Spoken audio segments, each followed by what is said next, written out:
Hello, Nancy. Hey, Rosemary. Hello. Hi. How are y'all doing tonight?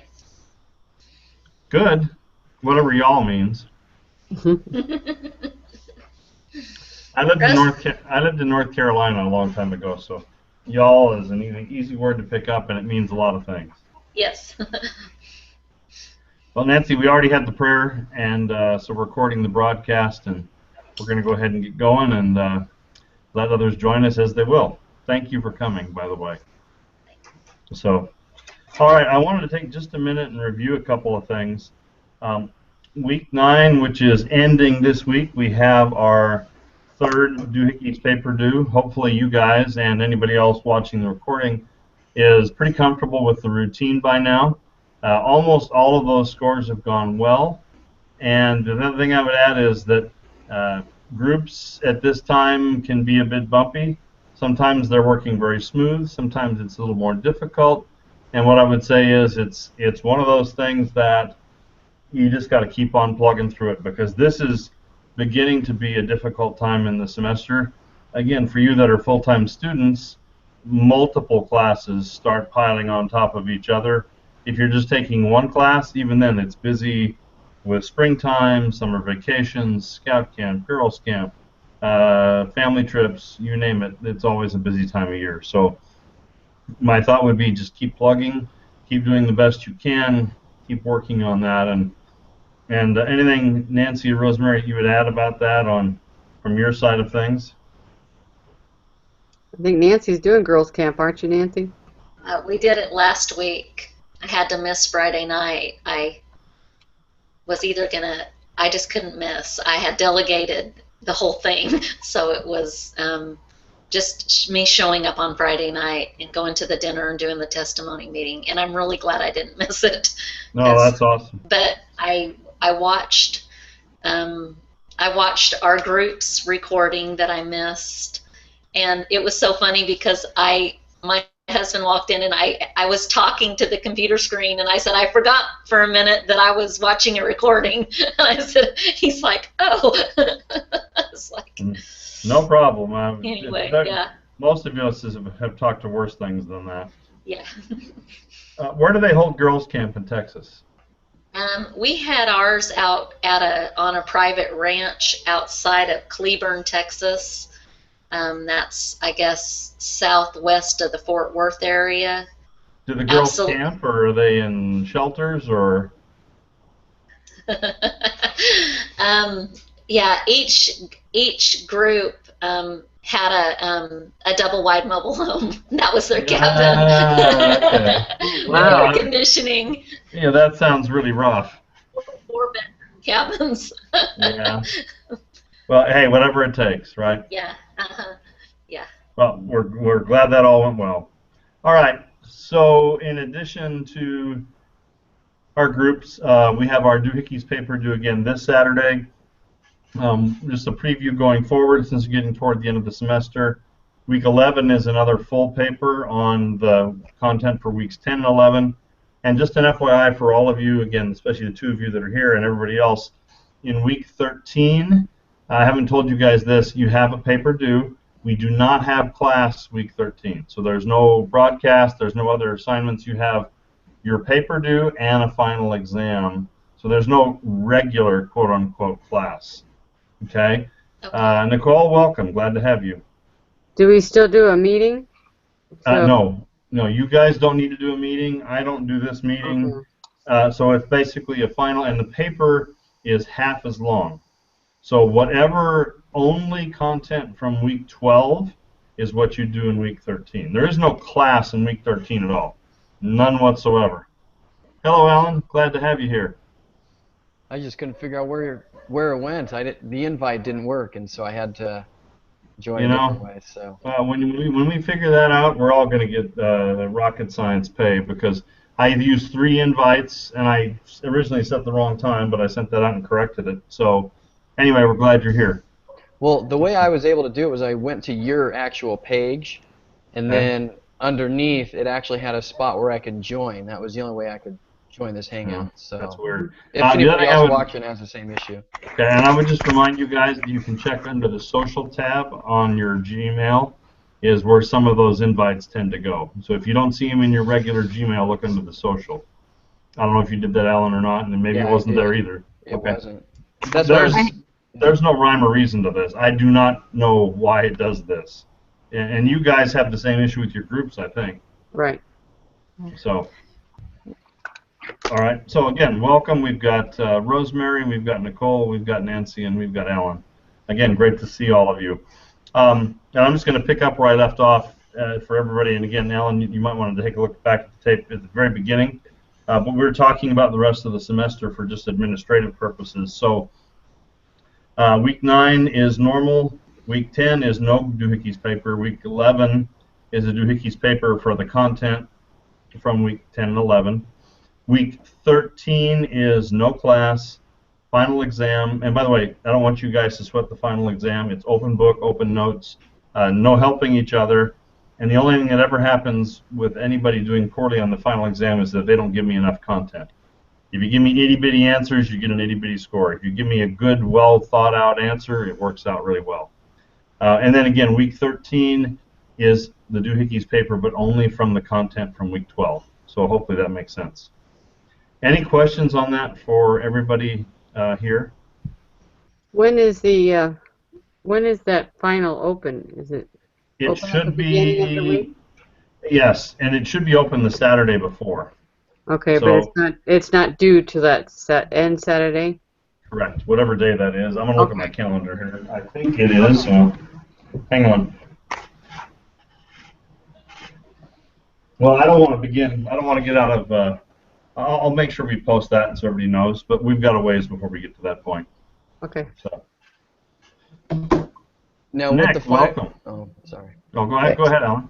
I was going to ask about the final exam. Is it going to be a multiple choice? Is it going to be one of those where we kind of write down the answers, where we type them out? Mm-hmm. How is that going to be done? It's Alan. The last thing you said. It's short answer. They give you a box and say, "Give me 10 sentences" and that kind of thing. What you always want to do with this is go beyond what they ask for. Going what they ask for is an average score. So for you guys and anybody else that's in it, a little bit beyond that would be a way to cement that grade. And again, it's open book, open notes. Nobody, no pressure. And by the way, you can also come and go. You can start it, you can end it, you can come back, you can start it again. You can be in and out of that final exam the whole time, so that makes it really easy and takes the pressure off. Okay, so it's not time. It's about as it's all the things I can do to give it to you to make it convenient. And again, the open book, open notes thing is an honesty issue, and if you've got to cheat on that exam, you've got bigger problems than that. So again, when it's open book and open notes, it's pretty hard to cheat. So anyway, so that's a little bit of an overview. Any questions on any of that? So Nicole, am I missing something, or did you get a pretty different haircut? It's just hot here today. Okay. I thought maybe you had just gone the short look. No, it's back in a braid. Okay, there you go. And I always hesitate to say things like that because you may come back and say, Brother Bonnie, I cut that like 6 weeks ago. Yeah, I didn't do anything different. Thanks. Thanks for noticing. No, thanks for being observant. All right. Well, let's take a minute. I do have a scripture I want to share with everybody tonight, and hopefully this will be worth your time. It's in the Book of Mormon in Helaman chapter 6. I wanted to talk about, every now and then, at least I get the impression, we hear so many things on the news that are bad, awful, whatever. Occasionally we hear something good, but we hear about the wickedness of the world. And the Book of Mormon is no different. They suffered many things with that. And I wanted to kind of walk you through a couple of thoughts on that. And in Helaman chapter 6, verse 1, it says, "And it came to pass when the 62nd year of the reign of the judges had ended, all these things had happened, and the Lamanites had become the more part of them a righteous people, insomuch that their righteousness did exceed that of the Nephites, because of their firmness and their steadiness in the faith." And this is the part that I wanted to take a minute on. It says, "Behold, there were many of the Nephites who had become hardened and impenitent, and grossly wicked, insomuch that they did reject the word of God in all the preaching and prophesying which did come among them. So in chapter 6, verses 1 and 2, we see a righteous people, the Lamanites, and we see an unrighteous people, the Nephites. Now, how many times in the Book of Mormon did that switch back and forth? And the other verse I wanted to share, if you give me just a minute. Hang on, it's further down in the chapter.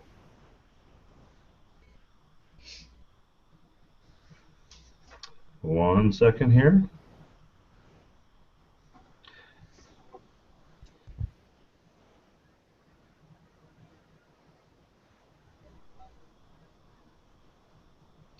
In verse 21 it says, "But behold, Satan did stir up the hearts of the more part of the Nephites," or you could substitute those in the world today, because Satan is doing his best to stir up those people's hearts, insomuch that he did unite with those bands of robbers, and did enter into the covenants and their oaths, that they would protect and preserve one another in whatsoever difficult circumstances they should be placed, that they should not suffer for their murderers and their plunders and their stealings. We know that some of the wicked people, whatever they were, would band together with others that were wicked. And the whole point of this is that those that were firm in the faith, be they Lamanites in this case, or be they Nephites in previous times, when they followed the pattern that the prophets talked about, they were safe, they were protected, they prospered. And so many examples we saw that the Nephites were given absolute blessings. They were preserved in battle. They were given food to eat. Famine was eased. Rain came upon the land. Just blessing after blessing after blessing. And yet some of them turned against that and then went through that cycle of up and down and up and down. The point with us is we can still do that in our personal lives. We can be spiritual. We can be not spiritual. We can be active in the church. We can not be active in the church. Again, there's lots of measures of that. And my thought is that I hope all of us, including me, always do our best to make sure that we stay here. Doesn't mean it's going to be perfect. It's going to go up and down. We all know that. And the brethren have taught us that. You never stay at a perfectly even spiritual plane, because life doesn't work that way. But if as a general rule we stay up here doing the things that we need to, I testify that that makes life better. And for all of us, again, I'm certainly in the same boat as you guys are, is that really makes life much more bearable, especially when those trials come, and we know they will. We've talked about those in class, and that's a great principle that I think the Heavenly Father has given us through His Son and Christ's atonement. And I say this tonight in the name of Jesus Christ. Amen. Amen. Hopefully that's inspirational, at least a little bit, to some of us, and maybe be helpful. Okay. Well, let's talk. We're going to talk about two things tonight. We are going to start with discipline. All right? And if we have time, we'll get to wage an hour, because the discipline is much more exciting. Wage an hour is pretty much pay people and that kind of thing. We'll get to that if we can. So tell me this for you. Now, how many of you guys are parents? Is everybody here a parent? I think all right. Looks like it. It looks like it. Okay. All right. If I talk about your kids, what does discipline mean for your kids? Teaching them that there's a consequence for behavior. Whether Okay. it's good or bad, there's a consequence. Okay, perfect, Nick. Thank you. Keep going. What do you guys think? I would say, to go along with that, it's correcting something. Say they've done something wrong. It's teaching them why it's wrong. And Okay. Okay, perfect. Thanks, Nicole. Other thoughts? I think it's teaching them what is acceptable behavior too. Okay. Okay, very good. All right, Alan, anything on your part that's different than what we heard? Teaching them boundaries. Okay. Excellent. All right. Very good. Excellent. That's a great one. Nancy, anything to add to that? Oh, Can't she's hear. muted. Your mic's out. My kids came back from floating the river today, and they were all supposed to wear sunblock. And Let's they guess didn't. what didn't happen. And I mean, I was when I saw Logan, I was just like, what? Oh my goodness, he's so sunburned. And he said, yeah, I don't think I'm going to be able to make it to, he works out with a personal trainer in the mornings. And he said, I don't think I'm going to be able to make it in the morning. And I said, I don't think that's really an option. I think you're going, buddy. I was like, I'm sorry you chose not to wear sunscreen. Okay. Yeah, I don't know. Well, there's a couple things in there. There's the consequences in there, and there's the, okay, you're still going because I'm the mom and I'm telling you you're going kind of thing. Yeah. So, all right. So discipline is there. And now let's talk about what's different between kids and discipline at work. What's Authority. the difference? Okay. Alan, go ahead. Or is that Nick? I couldn't tell. It was me. Authority. In my position, I'm not a manager by title. I'm kind of a senior personnel, but I don't have any authority with anybody. Okay. So by not having authority, it's kind of hard to exercise discipline. Okay. So if I go back to the kid example, you're the aunt or uncle, or you're the person next door that watches the kids acting up and says, hey guys, don't do this, but I can't do anything about it. Am I close to that, Nick? Yeah, it's kind of along those lines. Okay. All right. We're going to come back to that. So hold that thought. That's a great one. All right. What else is different between work and home, or adults and kids? I guess is maybe a different way to look at it. Well, adults don't want to be treated like kids, especially by people they work with. They want to be respected, and they don't want to be micromanaged or whatever Whatever they call that, right? Right. Okay. What else? The difference between adults and kids when it comes to this? I think overall adults are not as teachable as kids are. Okay. They kind of get set in their ways. Okay. And we're going to talk about that as well because, how many times, and I will raise my hand being the human resource person, how many times have we fired someone when all we asked them to do was correct something small? And adults will choose not to do that. An adult all the time will choose to lose their job over showing up on time. I mean, you think about that, Nicole, that's a perfect example, is that, you know what, they choose not to do what they know they should do. Okay, so great example, thank you. All right, let's talk about discipline. When I talk, we're gonna put the kids and adults thing aside for now. When we talk about discipline, what are the kind of things at work we want to do discipline for? I just keep typing the same word. It's going to look pretty similar there. So let's talk about some of those things. What are they? So would you ask that again? Okay. What kind of discipline do we give out at work? Well, I can't even say it. Punctuality, is that the right word? Punctuality. Yes, punctuality. God, I like that. Punctionality. I like that. That's a good new word. Was that a little Freudian? Okay, that's my new word. Hey, Alan, that was awesome. How do I? Let me see if I can spell that. Yeah, that's great. I think I've been listening to Neil A. Maxwell a bit too much. Yeah, there you go. Well, if you're listening to him, you're in good shape. Okay, so punctuality. We discipline people because they don't show up on time. Okay, or they don't show up at all. All right, what else? Taking time away from their work for personal time, like to maybe check their Facebook or check cell phone messages or take personal phone calls, stuff like that. That's distracting to the office or everyone around. Just distracting them away from their work. Or creates a life-threatening situation, like what happened in my work last week. Let's say some more about that, Nick. So I work in the cardiac department at a hospital, and one person's job in the room is to watch the patient's vital signs like a hawk. They sit at a desk with 4 monitors, and their job is to make sure that person is alive at the table. Is this while they're in surgery or after surgery? While they're in surgery. Okay. So we were getting ready to put in a pacemaker on a patient that his heart had stopped 3 times that day. Okay. And and we'd had an external pacemaker hooked up to him on his skin just in case his heart stopped again. Well, I have my back to the patient, another person has his back to the patient, and the person whose job it is to watch the situation is checking a text message with or texting his wife. Wow. And the patient's heart stopped, and nobody caught it for 20 seconds until the patient. What happens at that point is the patient started seizing and trying to flip off the table because that's what happens when people die.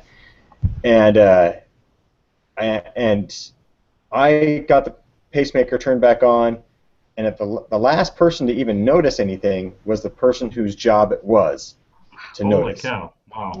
And I unfortunately lost him at that point, and I screamed at him pretty much in his face to put his phone away and don't look at it till the end of the case. And we had a little talk about it later on. He didn't appreciate my blunt candor, but I just said, you know what, it's your job, you missed it, and that was a bad situation that put all of us in trouble. I'm sorry, but I yelled, and I'm not going to take that back. No, and I don't blame you at all. Yeah. Glad you said something to him. You know, that's a great example. Unfortunately, it probably still caused some harm to that person that didn't need it. So, thank you for sharing that. Nothing noticeable, but still, it's not good to have your heart stop for 20 seconds. No. So, so one situation I would have never thought of, because I know that it happens in the workplace quite often, backbiting, people, talking bad about each other or anything, but I guess you guys saw that news clip where the person in surgery had their cell phone on and had accidentally turned on the recording device and recorded the medical staff just saying terrible things about him. Those guys, I'm sure those medical people have been put on leave and they may be losing their jobs. I mean, it's on national TV, them talking bad about the patient. One of them saying he wanted to hit him or something if he didn't be quiet. I mean, it was just terrible. Wow. I was like, wow, that's a new one. Oh my goodness. Yeah. Well, I mean, what we discipline people for at work is inappropriate behavior. Right. Yeah. If I look at that, every job has something that's inappropriate. I don't know if I told you guys or not, but I had if you were in my class last semester, one of my office hours was when I was in the hospital. So I missed one, and I said, okay, we're not missing two. So I just covered up to here, and tubes and wires and everything else. We had an office hour just like this, and it was one of our better ones. It actually turned out pretty good. But having 5 surgeries, I always wonder what the people that are operating on you talk about. Are they joking? Are they having a good time? You don't want them to be stressed, but you kind of wonder about that. So I appreciate that example. And again, hopefully they weren't doing what you were doing. So what you heard about, Nick. So what else? Yeah. What else is the things that we discipline at work? So I added the backbiting and the inappropriate behavior. Keep going. There's a longer list here. Lying. Okay. All right, that happens, or even sometimes partially misrepresenting the truth, stretching the truth, whatever you want to call it. That can be another one to look at. Okay, great. What else? Integrity. Okay. All right, say some more about that, Alan. There's a lot of different parts to that word. Well, integrity, a lot of it is, stealing, and stealing again can fall into several categories. One thing is stealing time. I mean, you talk about what someone's, texting while, in an operating room. Well, that's stealing time in reality. And it could have cost that person stealing their life. Right. Yeah. Okay, go ahead. I didn't interrupt. Keep going. No, you're good. No, we had an incident just 2 weeks ago. We had 2 of our supervisors get fired for integrity. They were hiding packages to make it appear as though the packages were delivered, but then when nothing ever came up as far as time they were delivered or anything like that, when people were tracking them, come to find out they were hiding them off in a corner somewhere, and this is on a Saturday, and then all of a sudden come Monday morning the packages showed up going out for delivery, and this happened for about 3 weeks in a row with these 2 supervisors working on Saturday. And so, I mean, that ended up costing their job. And in the meantime, they were actually stealing, medications from the VA. They were, stealing all kinds of, new iPhones and iWatches and Oh whatever my else was gosh. coming through. So So they could be in trouble with law enforcement as well. right. Well, especially with the VA, now the feds are involved. Hmm. Wow. Crazy, crazy. And again, for what? For a few $100? Right. Again, that's a great example. Others. Well, I'll give you a few. And again, go ahead, Nick. Was that I you? would say harassment's I Oh. mean, we've talked about that in the past, but harassment's a huge Absolutely. discipline issue. Okay, very much so. I think we had this in here. I think when you talk about one of the biggest issues for me continues to be attendance, either late or not there at all. It just comes up time and time again with adults, and it's always one that's discipline. I think the other one that we may have talked about is people that perform their jobs below a standard. So this is a couple of different things. This could be somebody new that represented themselves here and performs down here. That could also be somebody that we have this all the time. They're performing, they're doing along great, and all of a sudden they take a nosedive. Sometimes that's for personal reasons, sometimes it's others. So performance is a big deal, and another reason that happens sometimes is because those are substance issues involved. Doesn't matter if they're members of the church or not. People struggle with those things. Substance abuse is a big deal in the workplace, and not even in the workplace, but in people's homes. And that's a really difficult thing that affects so many different things. A couple others that come to mind. Again, you've got a great list over there. All those things are important and key, but I think the other thing I would add is, I'm going to be very simple here. We seem to see a couple of different things. Every now and then we see something really big. Somebody walks along, and like in our harassment videos or our harassment reading, they'll do something really stupid. One that comes to mind for me, where I worked previously, we had CDL drivers, which are commercial truck drivers. They were licensed, they were trained, everything else, and we constantly talked about, we had an 80,000-pound truck pulling a forklift or a very heavy trailer. And individuals, we told them all the time, if you do not put this, there's a safety chain, so they hook it up, and then there's a chain that in case that vehicle, the trailer comes detached, it will still stay moving with the truck. It will fall off, it'll hit the pavement, it'll stop the vehicle, but it won't just fly across the freeway. We told people, on average 2 or 3 times a year, we would fire someone because we told them that is a zero-tolerance offense. If you do that once, no matter who you are, we will terminate you. And it was ridiculous. And it ended up, it was bad because these were good people that worked, some of them 10, 15 years with the company. We said, I'm sorry.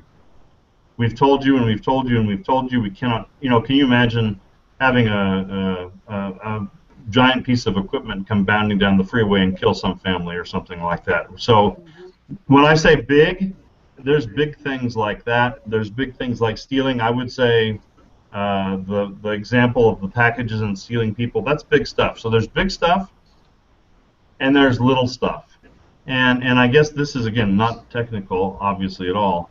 But, again, those little attendance things, small things where you're neglecting your duty, you don't do things you're supposed to, you have a fender bender in a company vehicle because you're not paying attention, you're texting while you're driving, again, which most companies is completely against their policy. There's occasional middle things, but that big and little happen pretty frequently. Any reaction to those?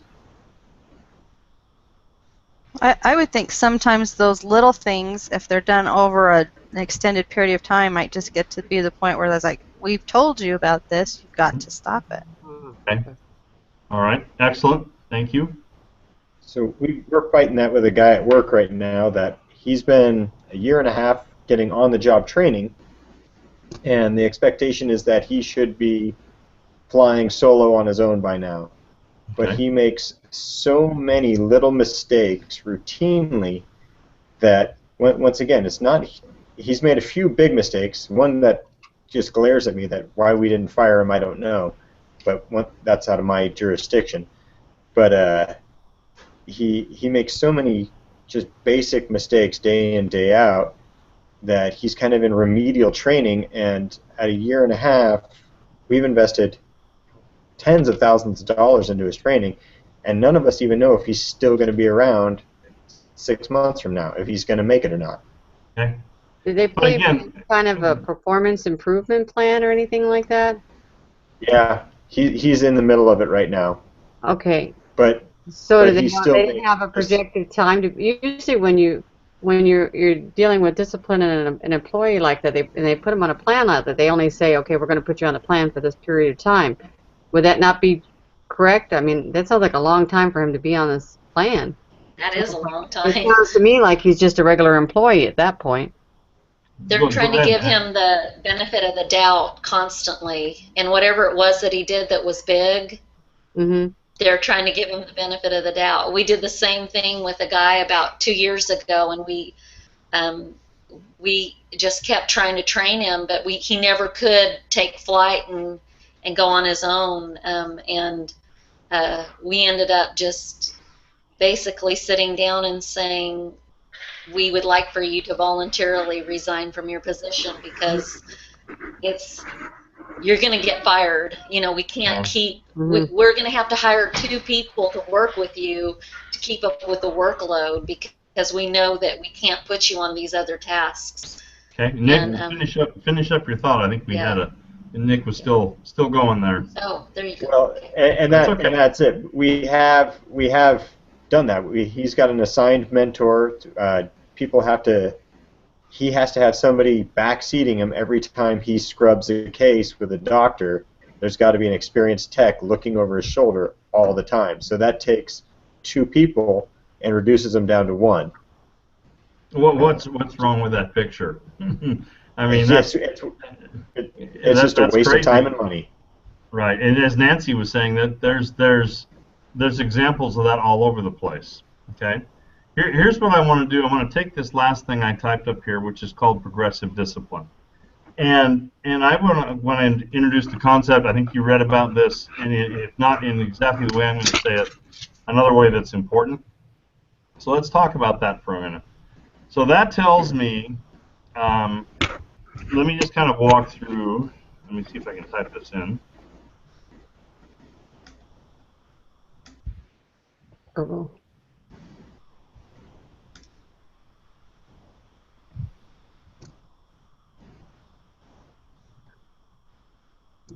So, All right, go ahead. It's interesting that we're talking about this, and I didn't think about it when I was doing it, but I went for an interview Tuesday for a supervisor over the group that I work in, and one of the questions they asked me was, what would I do with an employee that was not following, wasn't following and doing what they were supposed to do? And so some of those things you said were along those steps. There's various steps you have to take in the progression of it. And and some of those steps were like you talked about. You have a verbal discussion with them to discuss where you want them to be, and then you have to document it. Okay. Well, let me walk you through this, because this is one of the things, and not to cut you off, Rosemary, because I want to get your input on that. Here's what I think happens so many times. I see this in every company I've ever worked in, and that is people are afraid to talk to people about their performance. And that's where you were heading on that, Rosemary, is that, the list I put in there, the first thing you have is not just a verbal discussion, but a verbal warning. Right. It's not necessarily put on paper, but you're going to talk to somebody and say, I'm going to come back to Nick's example. You know what? I saw that when we were working with this patient, you pulled out your cell phone and checked the message. I know you've only been here 6 weeks, but that is completely not cool. Don't ever do it again. And if you don't do it again, this is done and it's over. Okay? That's basically a verbal warning or a verbal discussion where you say, hey, not cool. Let's just make sure that's good. And you don't necessarily need to put it on paper. You guys agree with that one? Does that make sense? Mm-hmm. Yes. Okay, but you can document, and some people call that a documented verbal that says, hey, yeah, we had that discussion and that was really it. Second thing is one that people are very much afraid of, and I'm going to literally reach over to my in-basket. This came in just today. I'm starting to see some small improvement. I have 2 written warning forms. These are both. Anybody want to guess what this is? Before I even tell you, just a wild guess on what these 2 warnings are. Can I ask a question quick? Yes. Are the rest of you seeing Brother Bond? Because I don't see him. Yes. Yeah. Okay, I don't see him for some reason. Okay. Yeah. All right. You're lucky, Rosemary. It isn't a pretty picture. Okay. So, my wife tells me that all the time. Anyway, I have 2 these are first discussion. We call it first discussion or new issue. So we don't call it, that's even before a verbal warning. So this is, hey, there's a concern. These are for 2 people that did not wash their trucks. Okay? Now, I think that is like something to cheer about, because so many times these things are completely ignored, and I've got a supervisor that's doing that and taking it serious. The people were kind of ticked off. But you know what? If they're good people and they're good employees, they're going to say, yeah, all right, got to wash the truck. And it's done and it's over. If they don't do that, that turns into a 6-month battle with people trying to wash the truck. And then it ends up somebody that tells their supervisor to go do something that I can't say in BYU, Idaho. Those things happen. So that first issue, that verbal discussion, whatever you want to call it, is extremely important. You cannot shy away from this, because, again, would you always take this back to your kids real quick? Would the first time you ever talk to your kids be when they got arrested for shooting their next door neighbor, and you never saw any bad behavior along those lines? Most people would say, no, you missed this and this and this and this. Same with employees. You got to talk to them often and frequently, and it doesn't have to be mean-spirited. It can be just, John, I got an issue I got to talk to you about. In this case, this was to Daniel and Larry. They did this separate. Guys, you're not washing the trucks. Image is a big thing for us. We live in Arizona. There's dirt everywhere, kind of like Texas. And you know what? We just want the trucks to look nice. All we ask is you wash them once in a while. Not every day, not even every week. Just wash them once in a while. It can be a gentle, kind discussion. So that's the first step. The second one is, we look at this. Basically, that's a written warning. Now, who can tell me what a written warning is and what we typically do with that? Goes in the file. Okay, and by the way, these go in the file too. Okay. And one little detour from you guys, from an HR perspective, superintendents should never, ever, ever, ever have their own notes. The only notes an employee should have are what is in their official human resource file. A superintendent or a direct manager can put notes in there, but if you keep a separate file, those are considered eligible. They're official company documents, and they are part of official records. So you always want to discourage your superintendents and managers from doing that. It's a bad practice. It gets companies in troubles a lot. But again, put all the notes you want to in the file. Just make sure you're okay with everybody seeing. Sorry about the detour, but all right. So it goes in their file. Actually, go ahead, that Nick. detour. So if my manager has files on the staff, should she have them duplicated in HR as well then? No, she should not have them separate. Should not be duplicated. So, for example, here's what's okay. You've got a calendar. Let's say you have an Outlook calendar, and you say, talk to John about cell phone again. You can put a note like that in your calendar as a reminder, but any of the discipline should be only in their file. So what you shouldn't have are the secret little notes. These little things that tell me, oh, he did this on this day, did this on this day. That's great. Stick it in the file. You don't have to show it to the employee. But my point is that way, if it ever sees the light of day, it's considered official documents, not something that's squirreled away in somebody's desk. And that's very contrary to what most people do. Lots of superintendents keep a file on their employees, and that can get you in real big trouble. Because people think they can be honest in those notes, honest, quote unquote, but they can be less honest when you put it in their employee file.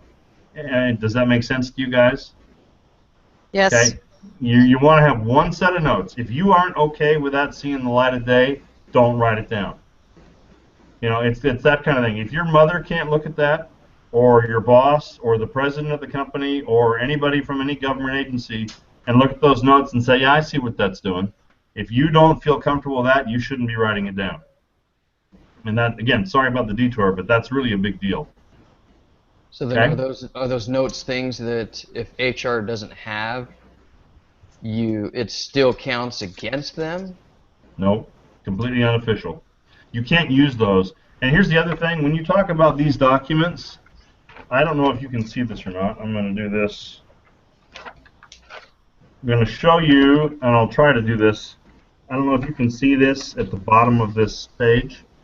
Okay, there's a spot for the employee, there's a spot for the manager, and there's a spot for, what is that? Another manager, and there's a spot for me. I haven't signed these yet. These are useless unless they are signed by the employee. So there is no, you can't use a supervisor note or something you just stuck in a file because the employee never signed it acknowledging it was there. Okay? So you cannot do that. It's a waste of time. And matter of fact, it hurts you more than it helps you. So these are good. They've got employee signature. They've got manager signatures. Soon we'll have mine, and they'll go into the file, and that's official documentation. Okay. So and if they never make it to HR, then does that mean they're unofficial? They can't be used to held against them? Correct. Okay, because I know at UPS we see a lot of that human resource doesn't have those files. It's the immediate managers who have those files, not human resource. And let me guess, Alan, it's basically a conglomeration of notes, kind of like so-and-so did this, so-and-so did that, so-and-so did this, so-and-so did that. Am I correct on what that would be? Yeah, which would be what, tattletelling? Yeah, but basically, if you use it like a court of law, it's inadmissible evidence. Okay? And this is not hard. I'm going to get back to my comment. All you're saying is, hey, we had a discussion about washing the truck. That's all this says. And you don't have to make the employee feel like he just killed somebody. You just say, hey, look, do me a favor. I'm jotting this down. We're putting it in your file. Just do that. And again, the way you describe it is, if it never goes any further, it's not a big deal. So again, it goes against what everybody thinks is okay, but it really is the only way this works. All right. In the interest of time, let me go on, and we'll come back to that if we need to. So now we have a written warning, and we started with that. So this says, hey, we're on step 2. I'm going to use the truck thing again. You didn't wash your truck, and oh, by the way, your truck is a pigsty. I'm going to come back to Nick's cell phone example. You know what, John, it's the second time we've talked about this. Now it's a big deal. It's a bigger deal. It's going to be a written warning. This is going in your file that you've chosen not to follow the counsel that we gave you. Okay? So I'm on step 2. Now, if I never did this and all I ever did was talk to John about the cell phone or my guys about the truck, is any of that official? No, not Can if you didn't document it, if it was just verbal. If it's Alan's example and all I have it in is somebody's notes in their desk, is that official? No. Okay. Alan, I hate to break your heart, and maybe I'm messing up your world, but that really is kind of how that works. So, all right. Well, I've just been curious because management does tend to use that against drivers as disciplinary action. When drivers aren't doing what they're supposed to, then they pull out all these notes from who knows where and use them against them. And so that's why I'm curious, because a lot of that's not documented anywhere with HR. So then do they really have pull with that or no? Well, here's the deal. I'm gonna come to the driver's defense for a minute. I'm gonna say, you know, go ahead and fire me because you don't have anything on paper that I've signed, and we'll talk in court, or we'll talk to the Equal Employment Opportunity Commission. If you want to go that route, that's exactly what that is. A company can fire you for any reason, whether they have notes or not. Okay, but still, you're not supported, and they would probably lose most of those. And again, the way I'm telling you, and again, Alan, this is a great example. Thank you for bringing it up. Is that this is the way it has to be done, because if you don't do it this way, then you fire somebody and they come back at you and sue, you're probably going to lose. In today's world where everybody can be sue happy, and you've got a nice trail of documentation that said, I did this, we talked about this, they signed for this, etc., we're in pretty good shape. And there's a good chance that won't come back to the company. So Alan, did I answer that question? Yeah, you did. Okay. And I do see that because, with the union being involved in a lot of it, I see a lot of stuff getting thrown out because, well, I didn't sign any paperwork on this. Mm-hmm. Where's this coming from? Right. And again, this is simple. Go ahead. No, I'm sorry. Well, I was going to say, I think that's where UPS is in probably just as many litigations as they are claims, Okay. for missing packages. Okay. And that shouldn't be. UPS is a very good company. This principle is very simple. It works for the smallest company all the way to the biggest company. Okay. So I've got a written warning. So let's say it happens again. I could give another written warning. I can give 2 or 3 more written warnings. That's okay and that's cool. It's still adding to that documentation. All right, I'm going to come back to Nick's cell phone guy. We're calling John. All right. Let's say that happened the way Nick described it. Okay, we just use your example. I'm going to pull out another piece of paper and say, you are now suspended. Okay, I'm jumping ahead. Sorry. I would probably say, here's a final written warning. This is a final written warning. The next time you do that, you will be suspended or you will be terminated. And what do I have behind me that backs me up? You have documentation from previous experiences. Yeah. Okay. And again, say we've talked about this. We've talked about it, and you can even show them. Say, look, here's the 4 other things you've signed. Don't you get this? And it's still not too late to save your career with us, but you've got to stop. And you have a much better chance of succeeding. Sometimes the light goes on and they go, I get it.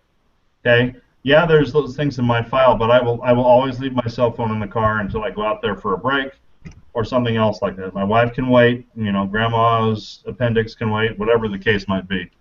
But they sometimes get it. They have a better chance of getting it, quote unquote, than they do if you don't ever put that in front of them and have them sign it. There's something about that signature that makes people feel like, yeah, you're right, that's kind of a big deal. Now, I'm going to stop here. You guys agree, disagree? Tell me what you're thinking. It sounds like every structure I've ever seen. Okay? Yeah, same here. And it seems to be, if it's followed, it's pretty clear what's going to happen if there's not a change in behavior. If they're not getting it at this point, they're in trouble. Okay. Now let me ask you guys, how many times do you see this versus Alan's example, notes in the desk or just a discussion on the side and nobody doing what they're supposed to? What's your percentage of yes, they do it, no, they don't? I think they do sticky notes on the desk and just personal conversations. Because I've seen that at my work where when we had a bad hire, I noticed our company president would write a sticky note on his desk and just say, hey, he would make a comment about something, that he didn't do or that he was not supposed to be doing. And I always thought that was interesting. I was like, okay. And that's useless. It does absolutely no good to do that. Yeah. Okay, so back to my question. Do you see it? Do you not see it? How many of your companies do this? Kind of answer that one for me. What do you guys think from what you see? In my company, we had a lot of people that were terminated, and then they got brought back because they would fight. They would fight against it and end up winning the suit, and then get back all this back pay and time and leave and all this stuff. And it happened for a long, long time until finally somebody woke up and said, hey, we've got to change this. And now there is a turnaround toward more of the official, documentation, as you're saying. Okay. And it doesn't, thank you, Rosemary, great example. It doesn't mean that every time you sneeze, you've got to get written up. Okay. It still allows people to make mistakes. It still allows people to be human. It's just when that pattern starts, or again, something big happens. One more example of do you see it, do you not? When I've seen it, it seems to be that smaller businesses don't seem to follow that pattern as well as a bigger company would. Okay. At least that's what I've seen. Okay. Now, there are a couple of examples. For example, mom and pops, I think it's under 20 employees, do not have to have a reason for terminating somebody. Maybe it's, and I should know this, I apologize. It's either 10 or 20. So if you own a little restaurant and you employ a bunch of people, you don't have to do that. You can fire people for any reason. But most of us don't work in those kind of companies. So there are some common sense limits that say, do I really have to document that I fired the kid that, sneezed in somebody's food? Those kind of things, you don't have to.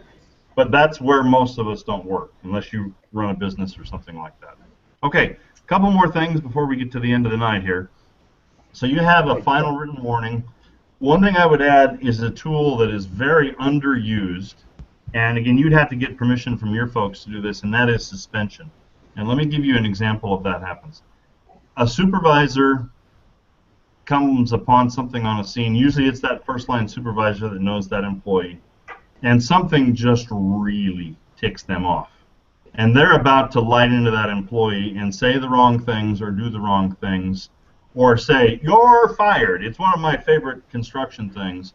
It's the macho, I'm the boss, and, you're out of here. And we as HR people, but you can't do that. You don't get to fire people without reviewing it, okay? But you can do this. If that person just really royally hacked you that day and you think they should be fired, you can say, "You're suspended. Go home. Somebody's going to contact you." So before you lose your cool, before you say the wrong thing, before you fire somebody and in HR have to go undo it, and the employee goes, "Nah, nah, nah, they got me back to work," that kind of thing, suspend the employee. Now, again, you have to get your company's blessing to do this. I tell all of my supervisors, if they just got to go, suspend them. So, and if it's worth terminating, they don't get paid. If it's something that they got suspended and brought back, yeah, we'll pay them. Because, it's a day of pay, not a big deal. But it beats putting the company in a bad place. When you use that tool, it works so well. I have preached this for 150 years, and I've probably had 10 people that have used it. It's just not one that people are comfortable with, but it is a great tool from an HR perspective. Okay. It's like a timeout for your kids. It is. It is. Okay. And again, yourself. You can save Yeah, for yourself. You're saving face for you. You're saving face for the employee. You're also possibly diffusing an emotional situation where violence could erupt. If two employees are nose to nose and they're jawing at each other, and you can tell, if you cannot tell who's the cause of it, you say, "Stop. Both of you are suspended. Go home. Make sure you don't let them dry off next to each other. You leave now and you leave in 10 minutes," or something like that. You can use that tool to diffuse a situation that could have gotten far worse. Again, please make sure you talk to your folks that you work with in the HR function or otherwise before you go do that. So let's get to the termination real quick.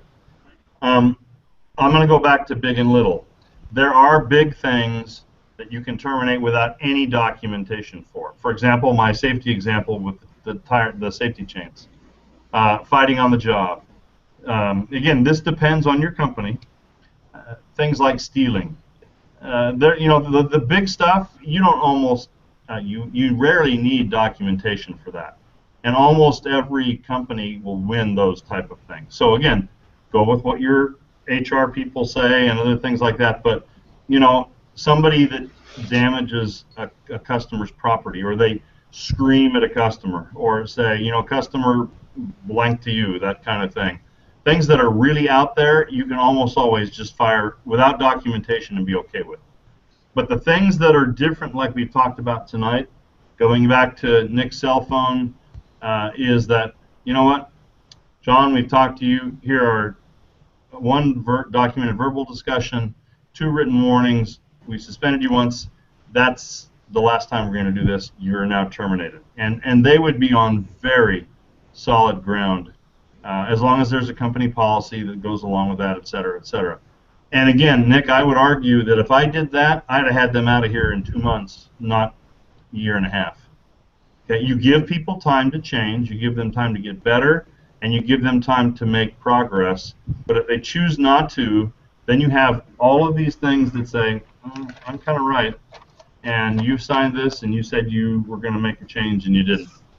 So I'm sorry, but you know that's life, and have a good time. And you're going to be pretty safe when it comes to being any kind of legal action against you. Now, Yeah, and for us in our line of work, the hardest thing about discipline or termination even is that finding people that can do my job and the job that we're training all these other people for is extremely difficult. They just don't exist. The nearest that we can pull from is 9 hours away, okay. where we actually have a training facility. So right now, let me perfect example. I love that, Nick. Here's the question: if you don't do that, what does that do to the entire workforce? You're a guy with a cell phone. If you have what I call a cancer, and no medical pun intended, you have that kind of a thing. What does that do to the rest of the group? It'll drag it down. It's okay. Already, yeah. He's definitely already started to cause wedges. And I'm not trying to push back on your answer because I have great empathy for that. But you have to understand what the cost is to keep people and the cost is to get rid of them. In your case, the cost to get rid of somebody is pretty high. But the cost of keeping them, it's like, you know what? I don't even want to come to work anymore. And here's the other, let me take yours and run with it a little bit. If those medical people are that highly sought after and John gets no consequences, you know, what if that doctor says, you know, this place is screwed up. I'm out of here. I'm going to XYZ hospital or something like that, and where they don't allow stupid people to do stupid things. Well, what was the bigger loss there? That doctor leaving or this guy that was checking his cell phone? And again, I'm not pushing back. I'm just saying that's the things you've got to think about. And there's a cost. There's a cost to keeping people and a cost to losing people. Nick, am I close? Am I not close? What do you think? No, you're there, and I think it's just that for my manager, she is very hands off with discipline because she feels that the cost is too high for losing people. And that's a conscious decision. If that's her decision, then she has to live with that. And again, she may be right, and I'm not saying she's wrong, but there is a cost to that. Mm-hmm. Any other? We're right at time here, and I want to get us out of here on time. Other final thoughts on discipline? I knew we wouldn't get to the pay stuff, so I kind of called that early on. The discipline, this progressive discipline concept, other reactions, final thoughts from you guys. Like it, not like it, what do you think? Well, I like the on the reading that we had on that the Get abstract reading, where like if they had a warning and they didn't do that thing again, it could be removed from their file, you know, and they had a chance of really redeeming themselves and being like a star employee. Mm-hmm. I know that says that, and you have to be really careful. And I'm not pushing back. Oh, I know. When it comes to that, Nancy. But what happens if they unstar later on? You're starting from scratch, and that's okay. And maybe this is a one-time thing that, you know, okay, I'll never do that again. And those kind of things happen. But what happens lots of times is they get it out of there and they fall back into those bad habits. Right. So are you saying never? So if you're saying leave it in there, it just remains in their file? My line on that, Rosemary, is, you know what? That's going to stay in your file. If you don't have any issue with that again, nobody's going to care. Okay. You know, it stays there, but it's going to get old and fall to the back of your HR file, and nobody cares about that. Right. You know, and if you're a good organization that doesn't do a witch hunt and say, oh, 4 years ago you had a verbal warning, it's like, are you serious? Give me a break. You know, if you're doing that, then you're working for the wrong company anyway. So, other final thoughts? Again, dislike, like Alan, you had some great food for thought tonight. Any other thoughts from you? Well, Wes? Oh, Wes, she's calling her. Oh, go ahead, Alan. No, but I just think, in what you said, my thoughts are, I think everybody's different, and you're going to handle each situation different because, you know, at UPS, verbal warnings are sometimes all it takes. And sometimes you do have to reach a point where they have to have a written warning. They have to have suspension. But I think we have to take in consideration that everybody's different. Everybody's going to react differently. Because for me, I've never had a written one. Mine have always been verbal. Okay, that's good. I'll take care of it. Whereas other guys, we do have drivers where it's constant, and you have to suspend them. You have to fire them, and let the union work with them to get their job back. Okay. So. And again, I would just say you have to treat everybody different. I agree with that 100%. But sometimes, like you said, you got to have the paper to back it up. Okay. Am I agreeing with you, Alan? That's what I'm trying to do here. Yeah. Okay. Good thoughts. Thank you. Nancy, final thoughts? I am terrible about giving people the benefit of the doubt, and what I've learned from this whole experience is that there needs to be a process to discipline rather than it just being things that you mention to people, and just I just thought it's interesting because I'm just now have people under me at work for the first time, so I was really glad we had this lesson. Okay, So. good. All right, Nick, any other final thoughts? No, I'm good. Okay. Nicole? I like the process. I do work in a smaller company. There's like 5 or 6 employees is all. And so trying to implement something along our lines is a little bit different. But I like the direction that this goes because I think it would help the employee. If there is a problem, maybe all they need is the verbal warning. But maybe, like you said, there's some that need a little bit more before they kind of get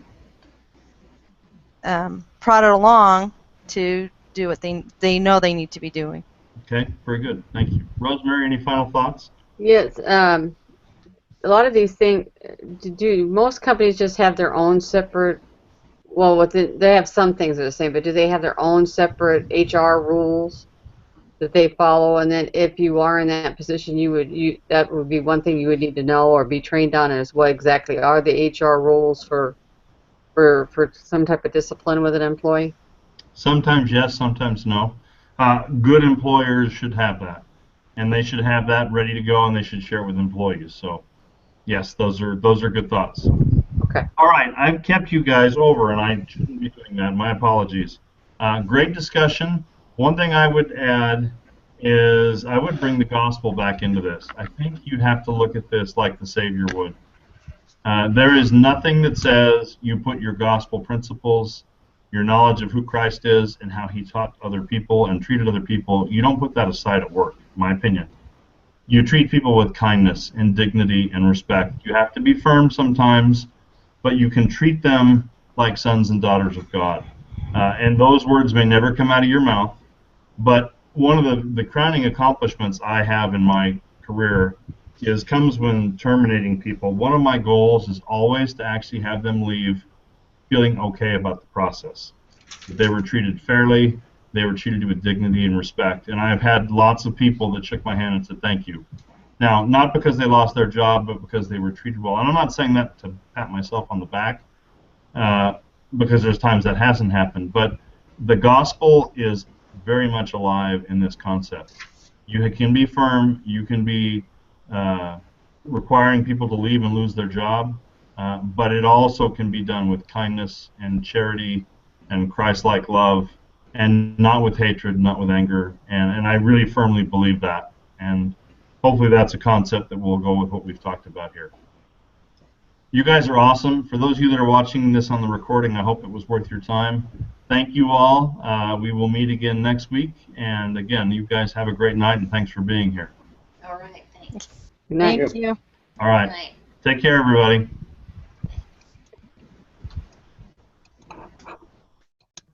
Bridget, if you're still watching, we are just done.